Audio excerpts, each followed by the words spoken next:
This is AssetRush Talk, where we talk with the innovators and the pioneers in the financial sector. Today I'm here with Patrick from ProAdience. Patrick, please introduce yourself. Many thanks for the invite, Philippe, Anastasia. I represent ProAdo. I'm member of the board. That's the Swiss Carers Association here in Switzerland. I represent also V Technology. That's an age-tech startup.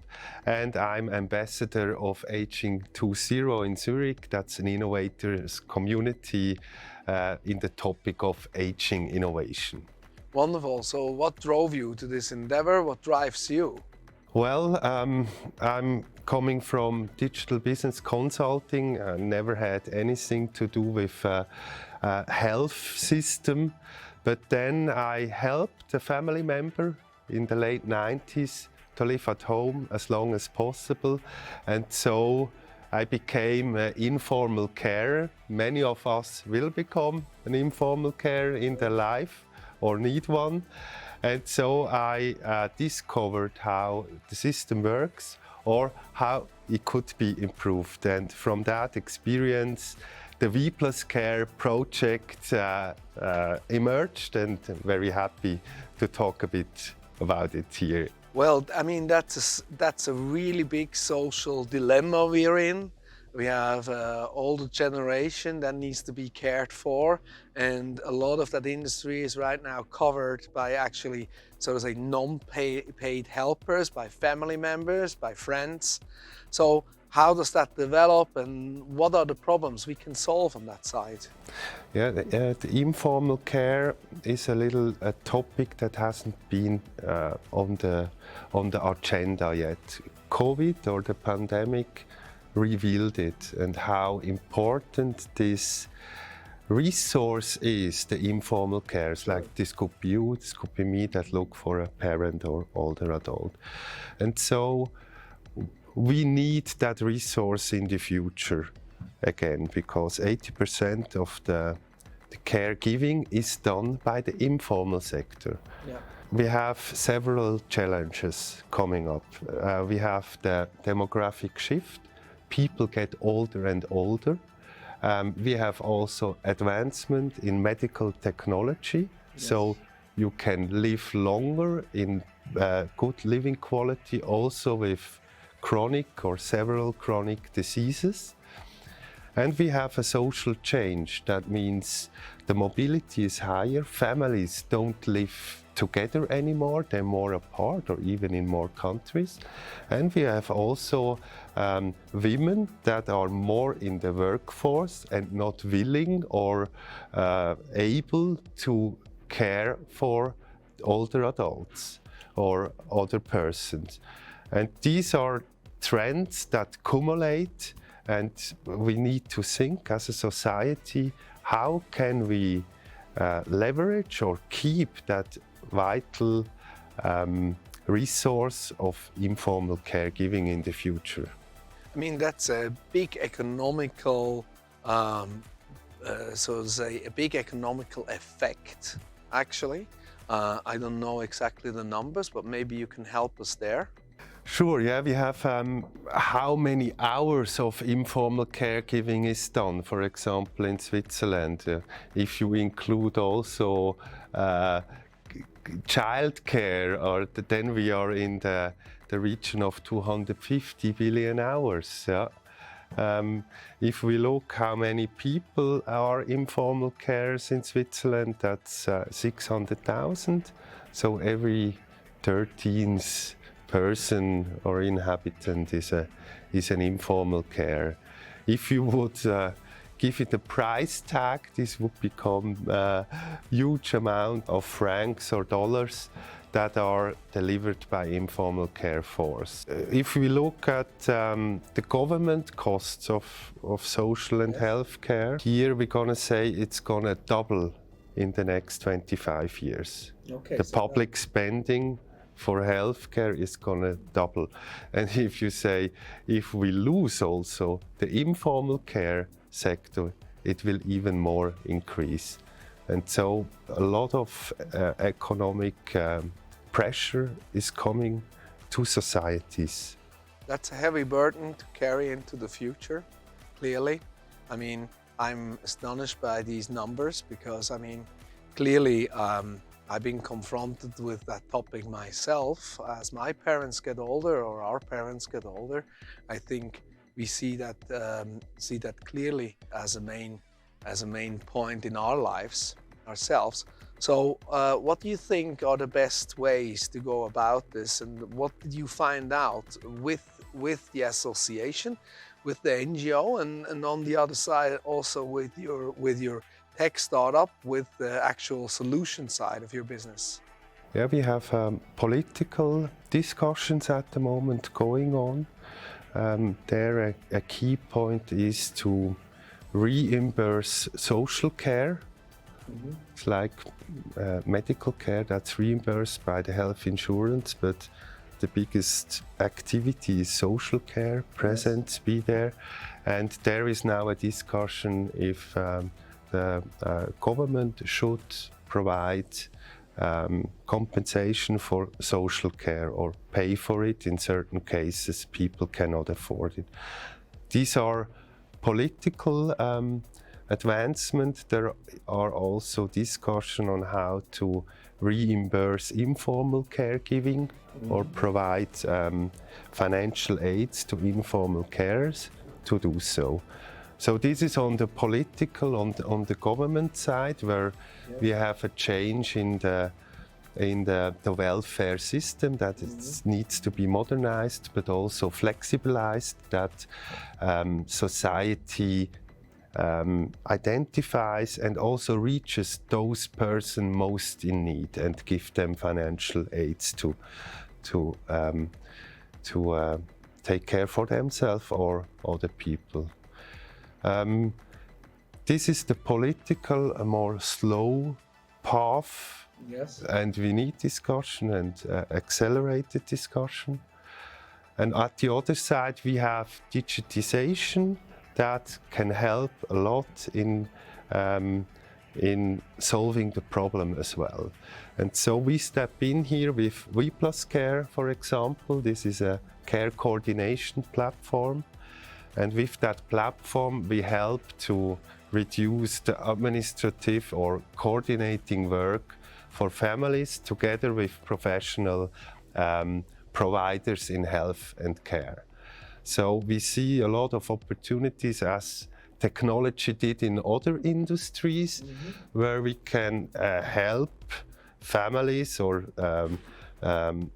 health and social players provide better coordinated healthcare solutions. And I guess there is also a lot of technology involved in terms of making that easier, from not only from the platform point of view and the ecosystem that can be combined through that, but I guess also from a technological side, from new elements that can contribute to that. So what can you tell us about that?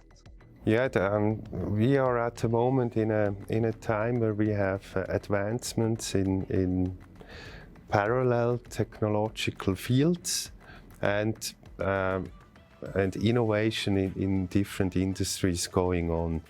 And so the aging or the care domain, I would say it's at the last frontier that is now accelerating innovation in that field as well. Yeah. Can you name some examples of technologies in that field that are, let's say, interesting to support, interesting maybe also to invest in?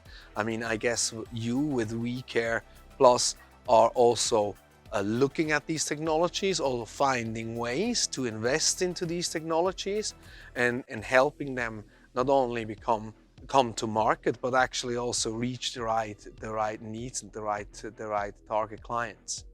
The aging innovation field is really diverse. We focus on care coordination. Yes. We also have end-of-life topic. How can you help people at the end of life, in the dying process, for example, or reveal living quality at the end of life? Here we see exciting experiments with virtual reality technology that is used. Of course, a lot of IoT is used with sensors and home automation. Yes. Helping people live more independent with aids.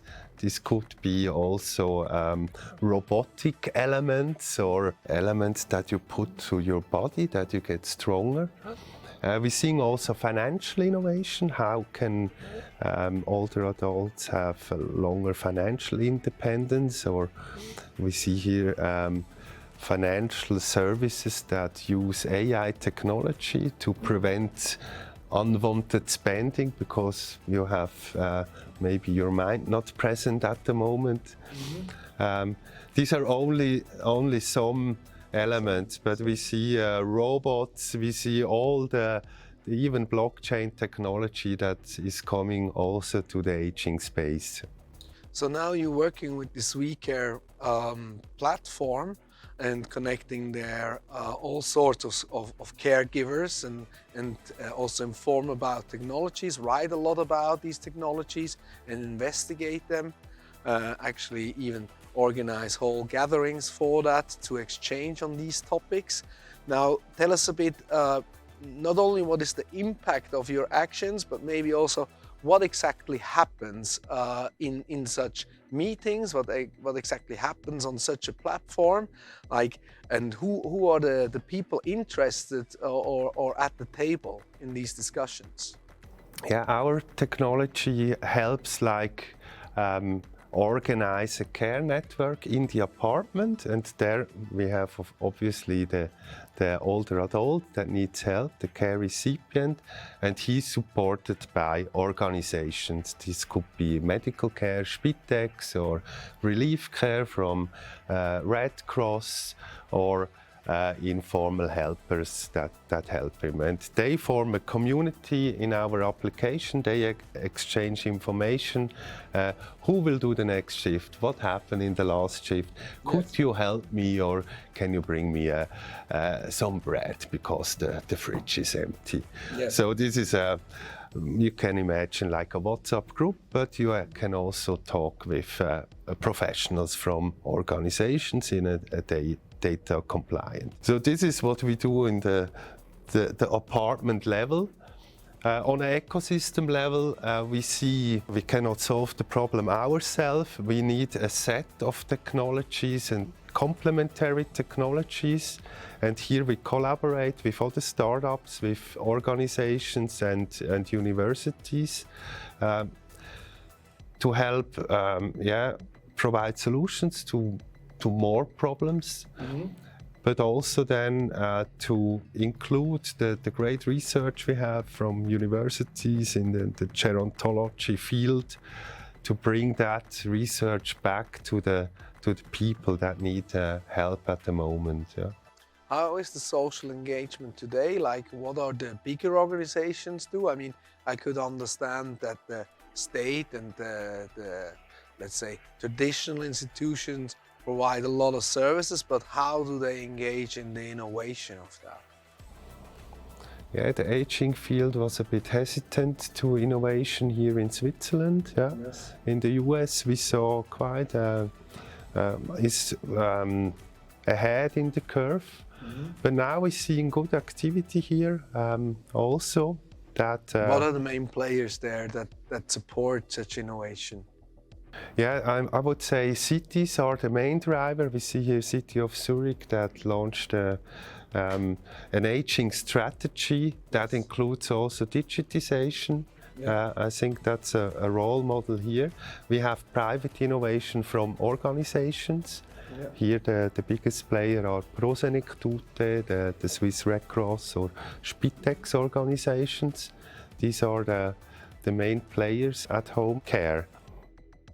How does that look on an international level now? I mean, you certainly see also what happens worldwide in that field. You also mentioned that you're part of a group that actually stands for this innovation on a broader level, on a global level. So what's the landscape there?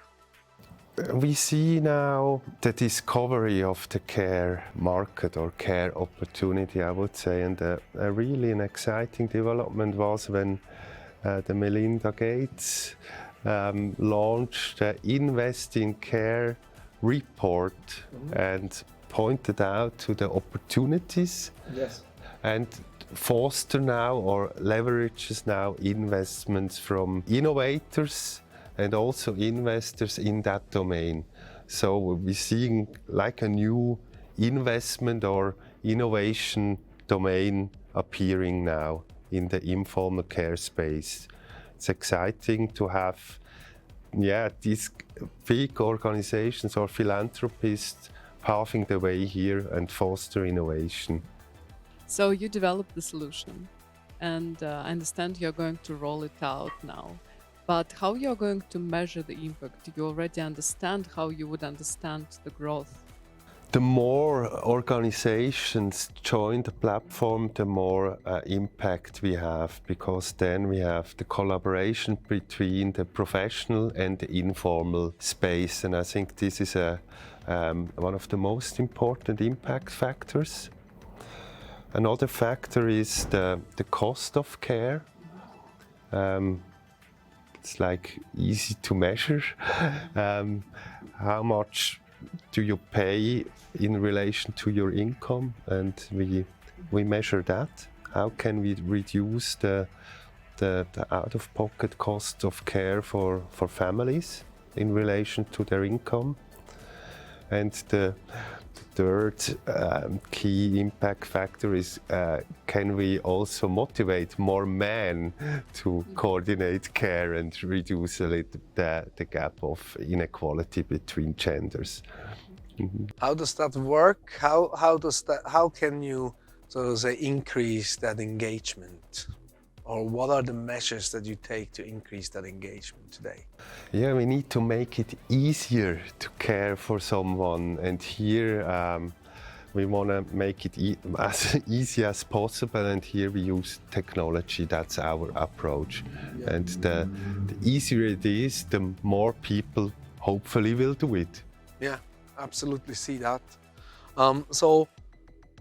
Coming back to the impact of your actions today, like how do you see that impact today? Like, are there maybe numbers, or are there clear use cases that you can mention that where you see that this has an impact?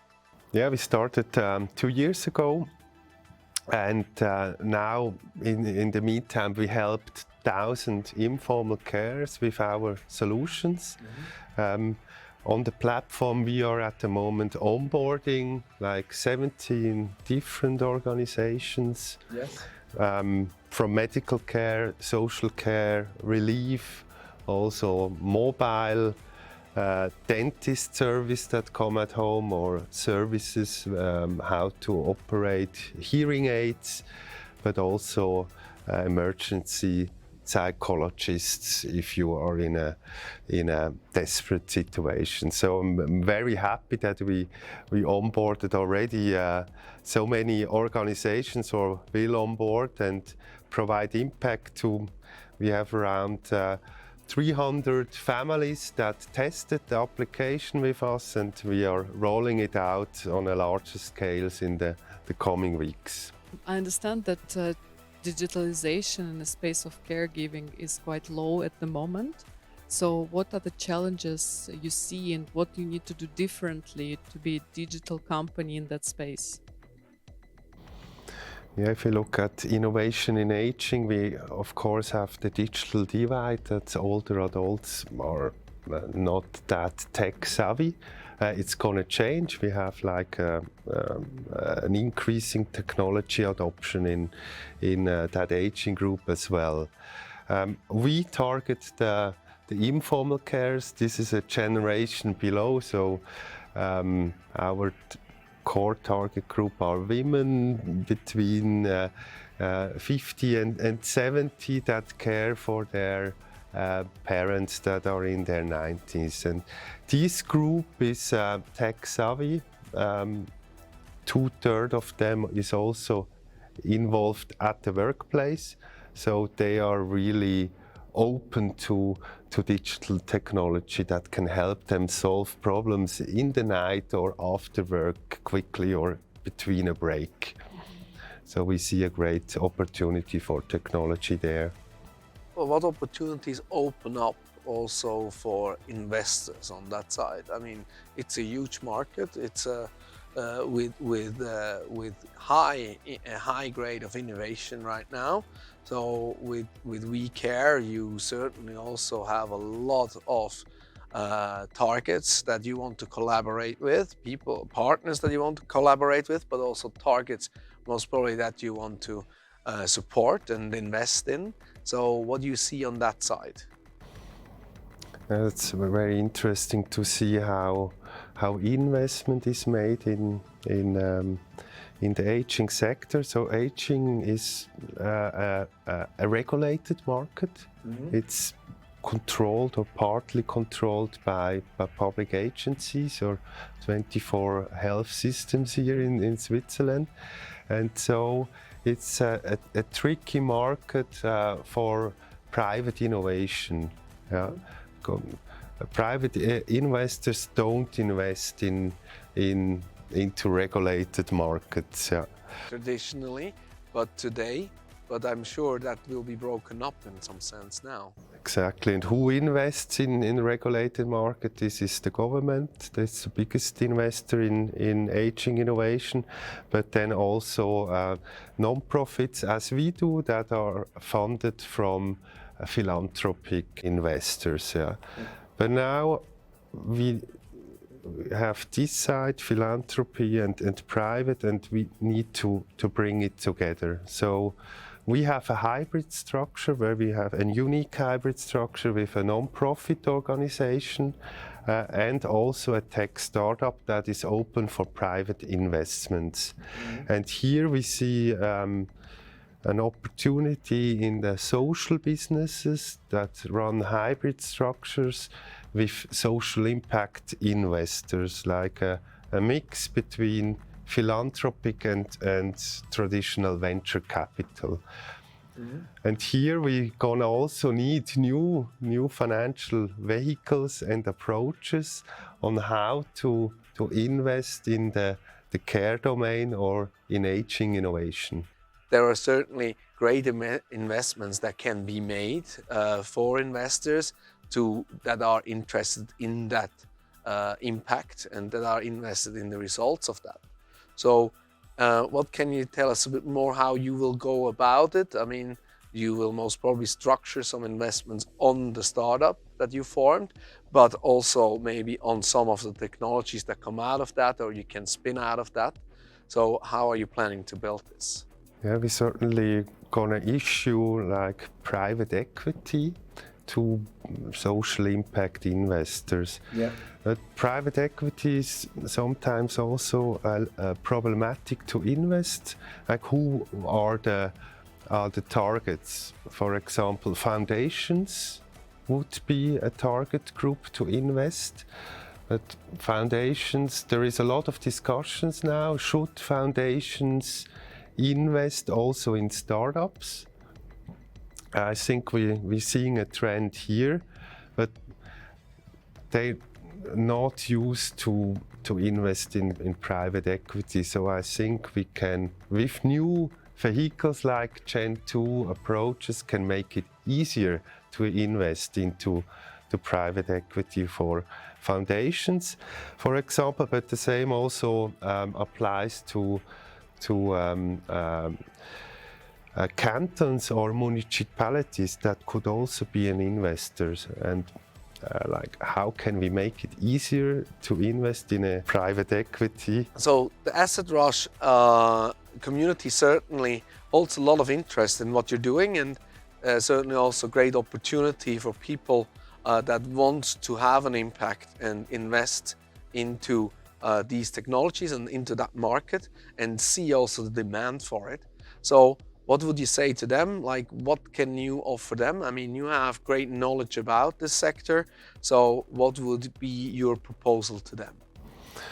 Yeah, I can help or would recommend really have a look at this new asset class of longevity, the players in it, and there what my mission is in the informal care space. So have a look there. I'm open to guide you or take you into the community and help you find exciting startups or innovations going on. How do you see your company would create a growth in the market? Yeah, we have a platform approach, and this helps us to scale. And for that, yeah, we need also investments in the future for further growth. Also, in Europe, we see opportunities. The problem is the same everywhere. What would be your call to action to the organizations that are out there in that space, the philanthropists that are out there in that space, and the investors that are interested in that space? Yeah, have a look at the trends there. So we're seeing the demographic shift and societal change is really creating a lot of opportunities for social impact investments in the future. Just have a look at exciting developments. Reach out to me, and we're going to invite you to events where you can join the movement. Wonderful. Thank you very much. Now, the last question that nobody could prepare, and you can make that very easy and bold, or short and long as you want. But why would you say you do the things you do? Someone needs to do it or do something about it, and I felt it as my mission to help other carers find better solutions, and I'm really happy what I do and supported from the care, so I will not stop doing it. Super. All right, Patrick, I know we will hear a lot more about this, and we wish you only the best of luck, because you're doing a really great thing, and you certainly help all of us in that aspect. So thank you very much, and I hope to see you very soon. Thank you for the talk. Thank you, Philippe. Thanks, Thank you. Anastasia.